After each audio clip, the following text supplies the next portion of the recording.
안녕하세요, 신작가입니다. 일본이 한국한테, 우리한테 하다 안 되니까 정말 말도 안 되는 그러한 주장을 펼치고 있습니다.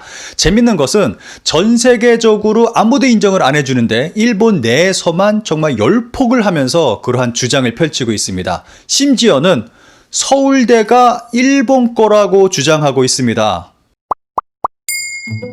마이크 폼페이오 미 국무장관이 10월 6일 일본 도쿄에서 열린 쿼드 외교장관 회의에 참석했습니다. 이에 일본은 물론 한국에서조차도 한국 패싱에 대한 언급이 있었습니다. 그런데 결과적으로 본다면 오히려 일본을 곤란하게 만드는 자리가 됐습니다. 최근 미국이 중국 기업 제재에 들어가면서 일본은 너무도 적극적으로 반응을 보였습니다. 미중 사이에 무역 전쟁이 시작되고 관계가 악화되자 일본은 재빨리 중국에서 자국 기업의 탈출을 지원했습니다. 무려 2조 7천억 원이나 지원하면서 중국 대신 일본과 동남아에 투자하도록 막대한 재정을 지원하기로 한 것입니다. 일본에게 있어서 경제적인 이익은 그 무엇보다도 중요한 부분입니다. 그런데 이번 폼페이오는 중국의 완전 고립을 주장했습니다. 최근 다양한 분야에서 기존의 국제 질서가 도전받고 있다. 우리는 국제 질서를 더욱 강화하겠다는 목적을 공유하며 더 많은 나라가 참여하기를 바란다. 전 세계가 너무 오래 중국의 위협에 노출되어 왔다. 지금이야말로 심각하게 대응해야 한다 라고 주장했습니다.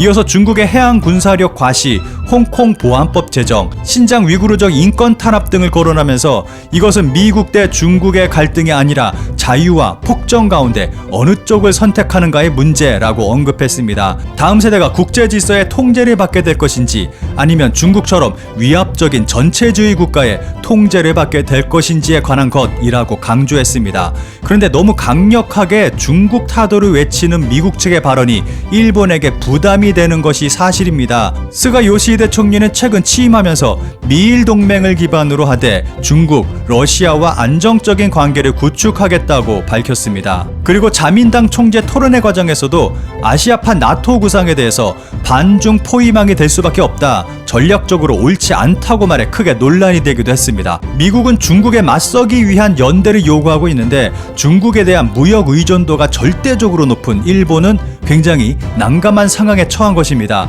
한편 한국은 이번 회의에 참석하지 않게 돼서 이런 압박에서 비교적 자유로울 수 있었습니다. 이에 일본의 한국 패싱 뉴스는 자취를 감추고 사라졌습니다. 이번 회의가 일본이 만족하는 성공적인 방향으로 끝났다면 한국을 조롱하는 내용의 뉴스가 쏟아져 나왔을 것입니다. 일본을 난감하게 하는 일은 이뿐만이 아닙니다. 일본은 WTO 사무총장 최종 라운드 진출에 나이지리아의 오콘조 이엘라 후보와 케냐의 아미나 모하메드 후보를 예상했는데 일본의 예상을 너무도 빗나가는 결과가 나왔습니다. 일본은 당연히 한국은 안 될 거다, 신경 쓸 필요도 없다고 생각하고 있었는데 유명희 본부장이 후보에 오르자 커다란 충격에 빠졌습니다. 이번 일로 인해서 일본은 정말 배꼽 빠지는 반응을 보여주고 있습니다. 그 반응을 소개하기 전에 이번 WTO 사무총장이 누가 되느냐에 따라서 일본의 국운이 달렸다고 해도 과언이 아닙니다. 그에 따라 일본 전 국민이 기도하는 심정으로 이번 결과를 지켜보고 있습니다. 우선 일본은 후보를 내지 않았습니다. 아니, 내지 못했습니다. 일본 측의 공식적인 입장은 일본이 WTO 측에 영향력을 발휘하고 있어서 중립을 요구하는 WTO에 후보를 내면 안 된다고 주장하고 있는데 마이니치 신문에서는 일본, 한국 후보를 경계, WTO 사무총장 선거, 관계 악화 영향 못 미친다라고 말하지만 이라는 기사에서 일본이 왜 후보를 못 내는가에 대해서 지적하고 있습니다. 일본은 겉으로는 한일 간의 현안은 사무총장 선거에 영향을 주지 않는다, 어디까지나 후보자의 인물을 보고 선택한다 라고 말하지만 한국의 영향력 확대에 경계심을 강화하고 있다. 그러나 일본은 후보를 내는 것을 일찌감치 포기했다. 사무총장의 조건으로 주요 강요 경험자로 영어가 능통한 것이나 무역 등의 분야에서 국제적으로 높은 지명도가 필요하지만 적임자를 찾지 못했다. 다들 잘 아시다시피 영어를 잘 하는 사람이 없어서 후보를 못 내고 있는 실정입니다.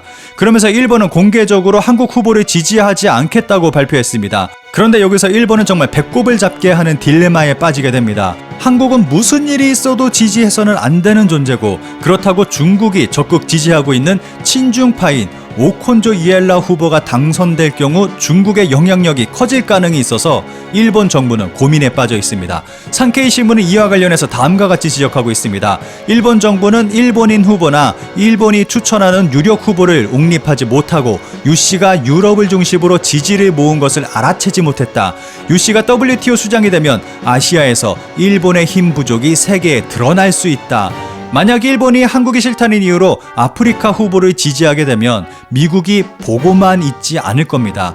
국제정세 전문가인 히라츠카 미츠요시 도쿄 이과대 교수는 중국이 추천하는 아프리카 후보를 지지하면 미중 대립을 부추길 위험이 있다. 많은 회원국이 중립적 입장인 한국을 지지하는 무난한 선택을 한 것 같다고 분석하고 있습니다.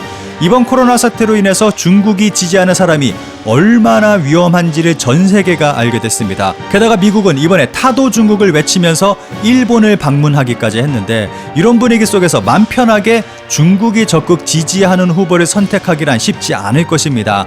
이런 상황에서 일본은 굉장히 긴장하고 있고 수많은 보도를 쏟아내고 있습니다. 일본 국민들도 굉장히 커다란 관심을 보이면서 지켜보고 있습니다.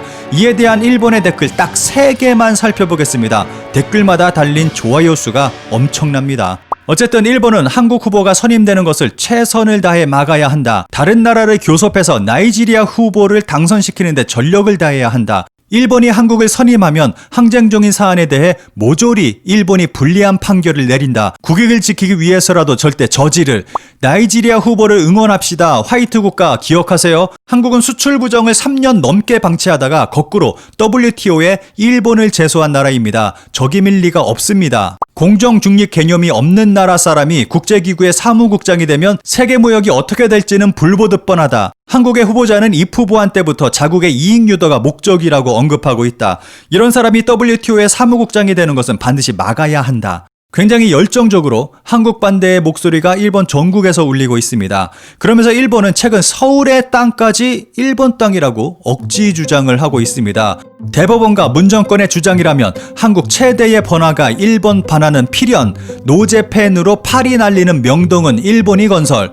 제목부터 정말 자극적이고 말도 안 되는 주장을 하고 있습니다. 내용을 정말 아주 짧게 요약해서 살펴보면 한국에는 춘천의 명동 등 명동이라는 이름을 가진 거리가 있다. 그런데 이 명동은 20세기 초 한국에 거주하는 일본인 상가로 탄생했다. 한국이 일본을 병합하면서 병합이 아니라 불법 침략, 남촌의 일본인은 더욱 증가해서 5년 후 1915년 경성에 거주하는 일본인은 6만 3천 명인 수도 인구 24만 1천 명의 26%를 차지하기에 이르렀다. 1925년 통치정부가 행한 인구조사에 따르면 남촌에 거주하는 일본인은 4만 3천여 명으로 남촌 거주자 전체의 52.7%를 차지했다.